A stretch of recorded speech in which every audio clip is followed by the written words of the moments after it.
Bonjour à tous, je suis très heureux de vous retrouver pour ouvrir à nouveau la bonne parole du Seigneur. Et nous allons aller aujourd'hui dans le livre des Actes des Apôtres au chapitre 9e et nous allons lire du verset 10 au verset 20. Et le titre de notre message, de notre méditation, eh bien, c'est celui-ci, « Aimer ses ennemis ». Et nous allons donc, acte 9, verset 10, il nous est dit « Or, il y avait à Damas un disciple nommé Ananias. Le Seigneur lui dit dans une vision, « Ananias !» Il répondit, « Me voici, Seigneur. » Et le Seigneur lui dit, « Lève-toi, va dans la rue qu'on appelle la droite, et cherche dans la maison de Judas un nommé Saul de Tarse. » Car il prie, et il a vu en vision un homme du nom d'Ananias qui entrait et qui lui imposait les mains afin qu'il recouvrât la vue. Ananias répondit, « Seigneur, j'ai appris de plusieurs personnes tous les maux, tout le mal que cet homme a fait à tes saints dans Jérusalem, et il a ici des pouvoirs de la part des principaux sacrificateurs pour lier tous ceux qui invoquent ton nom. » Mais le Seigneur lui dit, « Va, car cet homme est un instrument que j'ai choisi pour porter mon nom devant les nations, devant les rois et devant les fils d'Israël. Et je lui montrerai tout ce qu'il doit souffrir pour mon nom. » Ananias sortit. Et lorsqu'il fut arrivé dans la maison, il imposa les mains à Saul en disant, « Saul, mon frère, le Seigneur Jésus, qui t'est apparu sur le chemin par lequel tu venais, m'a envoyé pour que tu recouvres la vue et que tu sois rempli du Saint-Esprit. » Au même instant, il tomba de ses yeux comme des écailles, et il recouvra la vue. Il se leva et fut baptisé, et après qu'il eut pris de la nourriture, les forces lui revinrent. Saul resta quelques jours avec les disciples qui étaient à Damas, et aussitôt il prêcha dans les synagogues que Jésus est le Fils de Dieu. Amen. Gloire au Seigneur. Ce texte est merveilleux parce que nous voyons un homme changer de vie, un homme, l'apôtre Paul, le futur apôtre Paul, eh bien, devenir un homme nouveau, quelqu'un qui va saisir la grâce de Dieu manifestée en Jésus-Christ, mais nous oublions souvent, lorsque nous parlons de la conversion de l'apôtre Paul, eh bien de cet homme qui était un acteur important à ce moment-là, eh bien, et cet homme qui était nommé Ananias, et c'est de lui dont nous allons parler en réalité. Nous allons parler comment eh bien, Dieu s'est servi d'Ananias et comment Ananias est entré dans le plan de Dieu. L'apôtre Paul, c'est vrai que c'est un homme tellement important dans l'histoire de l'Église, et mais sa vie avant de rencontrer le Seigneur était vraiment marquée par la haine. Lorsque nous lisons le livre des Actes au chapitre 9e, nous ne l'avons pas lu, mais vous pouvez le faire à partir du verset 1er, il nous est parlé de Saul, qui respirait encore la menace et le meurtre contre les disciples du Seigneur. Et pour marquer vraiment ce qu'était sa vie à cette époque-là, il dit dans l'épître de Tite, au chapitre 3, le même apôtre Paul, il dira ceci, « Nous aussi, nous étions autrefois insensés, désobéissants, égarés, asservis à toutes sortes d'espèces de convoitises et de voluptés, vivant dans la méchanceté et dans l'envie, dignes d'être haïs et nous haïssant les uns les autres. » Voyons qu'entre ce que le livre des Actes nous dit, respirant la menace et le meurtre, et ici, digne d'être haïs, nous haïssant les uns les autres, un tableau très sombre, eh bien de cette période de la vie, eh bien de l'apôtre Paul, qui va être complètement transformé, changé par la grâce de Dieu. Et Paul, toujours dans cet épître de Tite au chapitre 3 et verset 4, il dit ceci, « Mais lorsque la bonté de Dieu notre Sauveur et son amour pour les hommes ont été manifestés, il nous a sauvés. » Amen.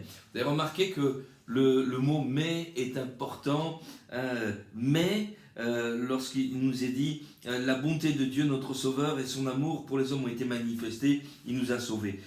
Paul se décrira également à Timothée, dans la première à Timothée au chapitre 1er au verset 13, je le lis, il se décrira comme un blasphémateur, un persécuteur, un homme violent, mais j'ai obtenu miséricorde, encore une fois, ce petit mot mais qui nous renseigne sur le changement qui s'est produit dans la vie de l'apôtre Paul. Alors, cette miséricorde, cet amour que Dieu a pour ceux qui ne l'aiment pas, pour ses ennemis, comme l'apôtre Paul, c'est quelque chose de tout à fait marquant.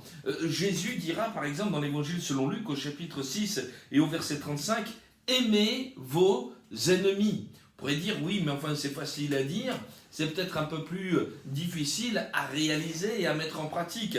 Mais dans l'évangile selon Luc, au chapitre 23 et au verset 34, c'est Jésus lui-même qui, crucifié par ses ennemis, prie le Père en disant ceci, « Père, pardonne-leur, car ils ne savent pas ce qu'ils font. » Et nous voyons que le Seigneur Jésus, le Fils de Dieu, est celui qui non seulement enseigne, mais qui en même temps met en pratique dans sa propre vie son enseignement. Lorsque Jésus commencera son ministère terrestre, un enseignement marquant va le caractériser, c'est le sermon sur la montagne. Et dans ce sermon, au chapitre 5 et au verset 44 de Matthieu, je vous donne quelques références pour étayer mon propos. Il nous est dit ceci. Jésus dit, mais moi je vous dis, aimez vos ennemis, bénissez ceux qui vous maudissent, faites du bien à ceux qui vous haïssent et priez pour ceux qui vous maltraitent et vous persécutent, afin que vous soyez fils de votre Père qui est dans les cieux. Amen. Alors, voyons que concernant le Seigneur, il a mis en pratique ce que lui-même il a prêché, il ne pouvait pas en être autrement. Le Seigneur, c'est le Fils de Dieu, Dieu est un Dieu d'amour, alléluia, Dieu a tant aimé le monde qu'il a donné son Fils, et le Fils répand l'amour de Dieu sur cette terre. Mais nous voyons que nous avons un rôle à jouer comme Ananias. Et je voudrais que nous nous intéressions maintenant à Ananias. Ananias tout d'abord, et puis sa disponibilité, mais également les objections qu'il a fait jouer devant le Seigneur. Et puis, on va découvrir l'amour d'Ananias et puis enfin la foi d'Ananias. Alors Ananias, la signification de ce nom, elle est tout à fait surprenante parce que ça signifie ceci, Dieu a été miséricordieux ou Dieu a fait grâce. C'est un nom que la grâce, on retrouve dans des mots comme, par exemple, Hosanna, de grâce sauve, ou même Anne, le prénom Anne, qui signifie la grâce. La notion de grâce, elle est attachée à notre vie, pour nous qui avons rencontré le Seigneur Jésus-Christ. La Bible nous dit que là où le péché a abondé, la grâce de Dieu a surabondé. Et figurez-vous, demandez-vous, qui a écrit ces choses-là? Eh bien, c'est l'apôtre Paul. Après qu'il eut rencontré le Seigneur, il va devenir cet apôtre Paul, mais il écrira tout spécialement sur la grâce de Dieu. Donc, Romains chapitre 5, verset 20, là où le péché a abondé, la grâce de Dieu a surabondé. Mais par exemple, Romains chapitre 5, verset 8, Dieu prouve son amour envers nous en ce que lorsque nous étions des pécheurs, Christ est mort pour nous. Et il va parler de cette grâce qu'il va découvrir au travers d'un homme dont le nom signifie « Dieu a fait grâce ». Tout a été accompli à la croix du Calvaire. Je pense que tout vrai enfant de Dieu devrait s'appeler Ananias, posséder ce patronyme sur sa vie pour dire « mais Dieu est celui qui fait grâce, il est celui qui pardonne ». Attention aux faux Ananias. Il y a d'autres Ananias dans la Bible et dans le Nouveau Testament, et notamment un homme qui a menti, un croyant malhonnête que l'on trouve dans Acte 5 au chapitre 5 et au verset 1er, un homme qui a usé du privilège d'être un enfant de Dieu pour mentir, il a détourné les choses, il a été déchu de la grâce. Et puis un autre homme, un religieux, dans Acte 23, verset 2, qui a ordonné de frapper Paul, qui voulait le mettre à mort en raison de son message. Ça, ce sont des faux Ananias qui rejettent la grâce de Dieu. Le véritable Ananias, c'est celui qui proclame la victoire de Jésus sur nos péchés et il l'offre gracieusement, gratuitement. Le don gratuit de Dieu, c'est la vie éternelle en Jésus-Christ. Ces mots que je suis en train d'employer ne viennent pas de moi, ils viennent de la Bible qui a été écrite dans ce que je viens de citer, Romains 6, 23, par le fameux Saul de Tarse, devenu apôtre Paul, qui a découvert à son égard la grâce de Dieu au travers d'Ananias. Le temps manque pour citer toutes les références qui se rattachent à la grâce de Dieu sous la plume de l'apôtre Paul. Mais il y en est une qu'on ne peut pas éviter, et je vous la lis, c'est dans 1 Corinthiens au chapitre 15 et au verset 10, voici ce que Paul dira. Par la grâce de Dieu, je suis ce que je suis, et sa grâce envers moi n'a pas été vaine, loin de là, j'ai travaillé plus que tous, non pas moi, toutefois, mais la grâce de Dieu qui est avec moi. On s'aperçoit qu'à tous les niveaux de sa vie, Paul est en train de nous dire, si je suis ce que je suis, c'est par la grâce de Dieu. Il est devenu un homme nouveau parce que Dieu lui a fait grâce. Et non seulement il travaille, mais Dieu lui a fait grâce également d'entrer dans cette œuvre. Et encore une fois, il dit, mais c'est même pas par mes propres forces, mais c'est par la grâce de Dieu qui agit en moi. Plaise à Dieu que nous soyons nous aussi à ce point reconnaissants de la grâce de Dieu. Et certainement, eh bien, que le témoignage d'Ananias par rapport à cette grâce n'a pas été étranger, eh bien, au fait de ce privilège que l'apôtre Paul a expérimenté. Mon deuxième point, c'est que, eh bien, Ananias a été disponible, mais il a également émis des objections devant le Seigneur. Il était disponible. Lorsque Jésus l'appelle, eh bien, Ananias répond instamment, « Me voici, Seigneur ». Quelle intimité cet homme a-t-il avec le Seigneur? Et je voudrais vous dire, c'est ça aussi le but de la grâce. Le but de la grâce, c'est de prendre des hommes pécheurs, comme vous et moi, de les laver, les pardonner de leurs péchés, mais également de changer leur cœur, parce qu'au contact de l'amour de Dieu, au contact de Dieu lui-même, notre cœur ne peut que changer, le Saint-Esprit transforme notre être, mais tout cela pourquoi? Pour que nous puissions devenir des intimes avec le Seigneur. Et il y a ces 3 points dans cette alliance nouvelle que Dieu fait avec nous. Il change, il pardonne nos péchés, il change nos cœurs et il nous rend intimes avec lui. Vous pourrez retrouver cela dans Hébreux chapitre 8, versets 10 à 12 en détail. Donc la grâce de Dieu nous permet d'avoir une vraie relation avec notre Dieu en Jésus-Christ. Et Ananias, il la possède, cette relation. Et lorsque Jésus l'appelle, il ne dit pas « Qui es-tu, Seigneur ?» mais au contraire, il dit « Me voici, Seigneur ». C'est un homme qui connaît la voix de son maître. Plaise au Seigneur que nous soyons habitués à être des intimes du Seigneur. Si je peux me tenir devant ta face, Seigneur, aussi imparfait que je suis, eh bien c'est parce que tu me fais encore grâce. C'est par ta grâce que je suis ce que je suis. Merci pour le sang de Jésus, eh bien, qui me purifie de tout péché. Et il est disponible. Disponible pourquoi? Pour servir. Parce que le Maître, c'est Jésus. Nous sommes à son service. Et dans Ésaïe chapitre 6, verset 8, un autre homme dira « Mais me voici, envoie-moi. Nous voulons faire la volonté de Dieu. » Or, la volonté de Dieu, 1 Timothée chapitre 2, la volonté de Dieu, c'est que tous les hommes soient sauvés et parviennent à la connaissance de la vérité. Sur le principe, on est tous d'accord. Dieu veut nous envoyer pour que nous puissions faire connaître le message d'amour, eh bien, qui est dans son cœur pour que tous les hommes soient sauvés. Et lorsque Jésus parle, eh bien, à Ananias, il a déjà un plan. Le Seigneur a déjà un plan tout tracé et il lui dit ceci, eh bien, vous remarquez que le Seigneur est très directif, lève-toi, va dans la rue qu'on appelle la droite et cherche dans la maison de Judas un homme, eh bien, qui se nomme Saül, et Saul de Tarse, pardon.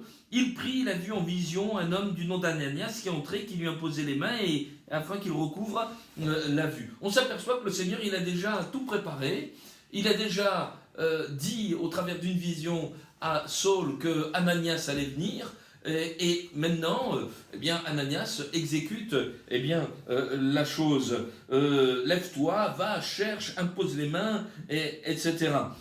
On s'aperçoit que sur le principe, eh bien, c'est merveilleux, Dieu veut que tous les hommes soient sauvés, mais là, ça va coincer au niveau d'Ananias, il va y mettre une objection, parce qu'enfin, quand même, ce Saul de Tarse, et on l'a lu tout à l'heure des mots même, de la bouche même de Saul, ben, c'est un blasphémateur. Un blasphémateur. Dieu aime les blasphémateurs? C'est un blasphémateur. Un persécuteur. Un homme violent. Et on s'aperçoit que cet homme de Dieu, Ananias, va se mettre à parlementer, à objecter avec le Seigneur. Mais tu sais, Seigneur, voilà, j'ai appris de plusieurs personnes tout le mal que cet homme a fait aux tiens, à tes saints qui sont à Jérusalem. Et ici, il a le pouvoir, eh bien, de la part des principaux sacrificateurs, eh bien, de lier tous ceux qui invoquent ton nom. Il fait du mal, il vient pour enchaîner ceux qui t'aiment. Et puis il est puissant pour faire du mal. C'est un drôle de cas, cet homme. Est-ce que tu ne penses pas, Seigneur, que là, il faudrait peut-être que tu joues ton autorité et puis qu'on n'entende plus parler de lui, envoie-lui une bonne petite maladie, là, empêche-le de nuire, débarrasse-nous-en. Mais vous voyez, il y a la vision eh bien, d'Ananias selon son intelligence, ce qu'il sait, ce qu'il a appris. Et parfois, nous, vous savez, on est des gens très informés. On sait beaucoup de choses. On a des téléphones, on a des télés. On est très, très informés de plein de choses. Et on croit qu'on sait tout. Mais au-delà de tout ça, il y a ce que Jésus sait. Et ce que Jésus sait, Ananias, lui, il ne le sait pas. Et qu'est-ce qu'il ne sait pas? Mais il ne sait pas que, en fait, Saul de Tarse, tout blasphémateur, persécuteur et violent qu'il est en train de prier. Il est en train de prier. Et il prie Jésus. Et Jésus lui a communiqué donc cette vision, eh bien que Ananias allait venir, qu'un homme, qu'un chrétien allait venir prier pour lui. Et puis, Ananias est informé de la part de Jésus que cet homme-là, persécuteur, blasphémateur, homme violent, va devenir un instrument choisi pour proclamer la bonne nouvelle, et il lui apprend même que il acceptera de souffrir, eh bien, pour lui. Il acceptera de subir toutes sortes d'injustices, il va apprendre à souffrir. Et Ananias, donc, est touché par ce que Jésus lui révèle. Et il apprend à voir les hommes, non pas tels qu'ils sont, à sa propre vue, mais tels qu'ils vont devenir après leur rencontre avec la grâce de Dieu. Et il les voit avec le regard de Jésus. Qu'est-ce qu'il va se passer si cette grâce eh bien, pénètre dans la vie eh bien, de Saul de Tarse? Vous êtes-vous posé cette question à l'égard peut-être de quelqu'un, c'est le titre de ce message, qui ne vous aime pas, de quelqu'un qui semble tellement opposé à ce que vous croyez, mais que se passerait-il dans sa vie si Jésus entrait, si la grâce de Dieu entrait dans son cœur? Pour Saul de Tarse, eh bien, ça va être une vie complètement nouvelle, et il pourra dire, si je suis ce que je suis, c'est par la grâce de Dieu. Un homme complètement changé, un homme complètement transformé. Et c'est Saul de Tarse, devenu l'apôtre Paul, qui dira, 2 Corinthiens chapitre 5, verset 17, « Si quelqu'un est en Christ, il est une nouvelle créature. Les choses anciennes sont passées, voici toutes choses sont devenues nouvelles. » Amen. La grâce qui transforme l'être humain, comme ce garçon, le fils prodigue, Luc 15, versets 22 et 23, qui est revenu vers son père. C'était un homme qui sentait mauvais pour avoir vécu avec les pourceaux, un esprit dégradé. Eh bien, lorsqu'il vient auprès de son père, il est complètement changé. Il reçoit un anneau au doigt, des vêtements propres, des sandales aux pieds. Il mange eh bien, le veau gras et tout le monde se réjouit. Quelle transformation, quel changement! Ananias a vraiment besoin d'entrer dans la vision divine, et nous aussi. Alors Ananias, bien obéi, et puis il a manifesté ce que chaque enfant de Dieu doit manifester, c'est-à-dire de l'amour. L'amour d'Ananias. Ananias est sorti. La grâce, eh bien, n'est utile que si elle s'exprime. Ce texte nous dit Ananias sortit. C'est-à-dire que tout ce qu'il a vécu, c'était dans sa maison. Ça me fait penser aux disciples après la crucifixion du Seigneur. Ils ne croyaient pas trop qu'il soit ressuscité. 3 jours plus tard, ils restaient toujours apeurés, cloîtrés dans la chambre haute. Et Jésus est apparu au milieu d'eux. Et suite à cela, ils sont sortis. Eh bien là, c'est la même chose. Eh bien, Ananias est sorti. Et la grâce, donc, n'est utile que si elle s'exprime.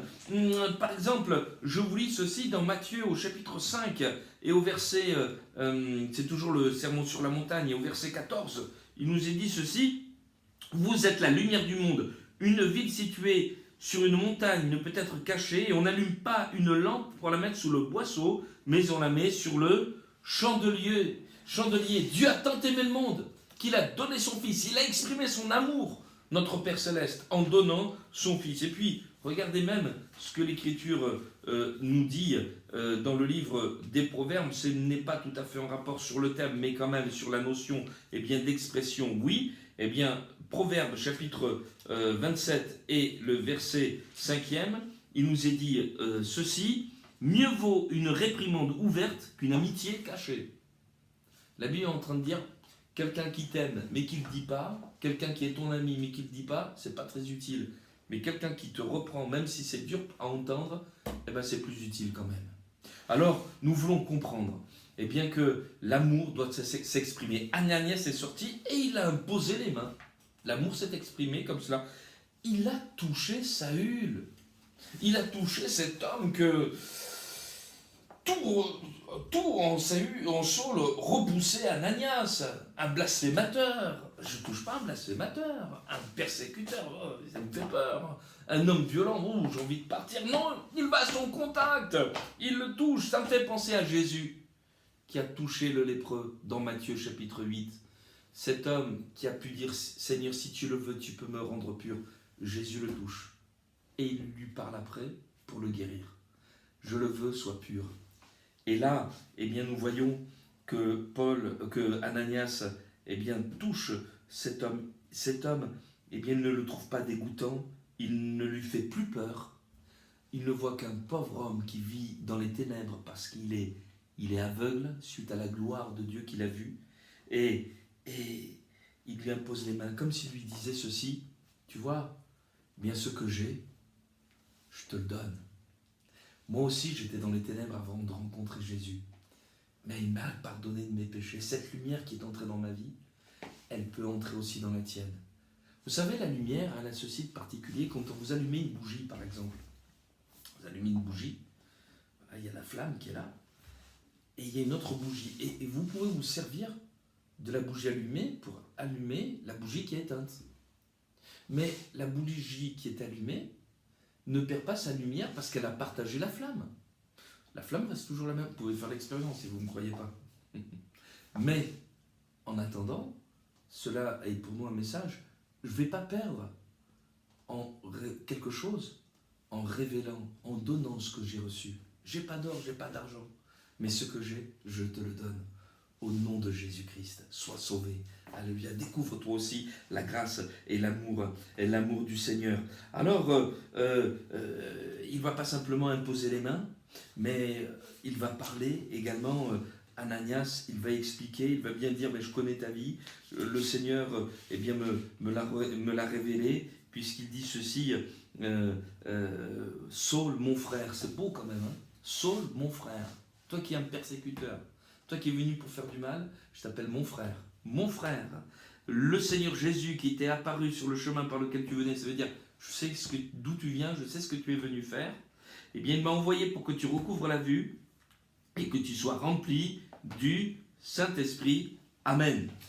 On s'aperçoit qu'Ananias parle, et il faut qu'il parle, Ananias, parce que la foi vient de ce qu'on entend, et ce qu'on entend vient de la parole de Dieu. Et au travers de la bouche d'Ananias, c'est le Seigneur qui parle à Saul pour lui dire: eh bien, Dieu te fait grâce. Jésus a donné sa vie pour toi à la croix du Calvaire. Crois et sois sauvé. Et au même instant, eh bien, l'Écriture nous dit que des écailles tombent des yeux de Saul, et la lumière pénètre à nouveau dans sa vie. Il est passé de la mort à la vie, des ténèbres à la lumière, de la puissance de Satan à celle de Dieu. Gloire au Seigneur. Parce qu'un homme eh bien, a été un vecteur de la grâce, un instrument de la grâce de Dieu entre les mains, eh bien, du Seigneur Jésus. Alléluia, plaise à Dieu que nous soyons aussi remplis d'amour. Mais je vais terminer en vous donnant ce quatrième point, la foi d'Ananias. Parce que Ananias, il ne s'arrête pas à ça. Il va amener Saul jusqu'au baptême. C'est-à-dire le baptême, c'est-à-dire le fait de s'engager avec Jésus, de devenir un disciple de Jésus.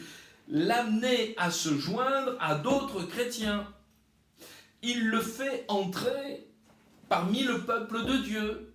Si tu te fais baptiser et que tu t'engages par les eaux du baptême, tu fais partie de l'église de Jésus-Christ.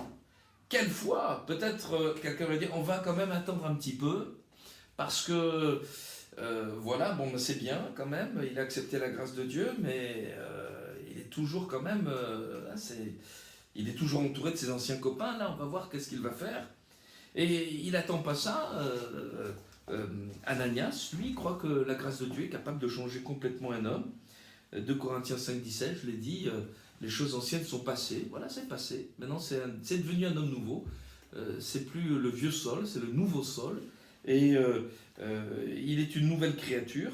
Et donc, Ananias, il croit vraiment à la grâce de Dieu. Il croit à la nouvelle naissance. Ça me fait penser à ce que partageait le fils de David Wilkerson, ce prédicateur qui a prêché dans les bas-fonds et dans les ghettos de New York, notamment dans les années 60, 70, amenant plusieurs jeunes qui étaient dans la délinquance, dans les gangs, à rencontrer le Seigneur. Et son fils disait, mon père croyait vraiment à la nouvelle naissance parce que parfois il lui arrivait de s'absenter avec son épouse et il demandait à ces garçons qui étaient sortis de la rue de garder ses enfants. Il disait, mais il croyait vraiment à la nouvelle naissance pour que, eh bien, ces gars qui autrefois étaient des durs à cuire, qui puissent veiller sur le sommeil, eh bien, de leurs enfants. Dieu est capable de changer, eh bien, un être humain de fond en comble. C'est la grâce de Dieu, l'amour de Dieu, la puissance de Dieu. Le crois-tu? Crois-tu que le Seigneur soit capable de transformer le cœur le plus endurci? Et crois-tu que Dieu soit capable de changer même ton cœur, de te donner une vie nouvelle? Si tu crois, tu verras la gloire de Dieu. Que le Seigneur vous bénisse et à très bientôt.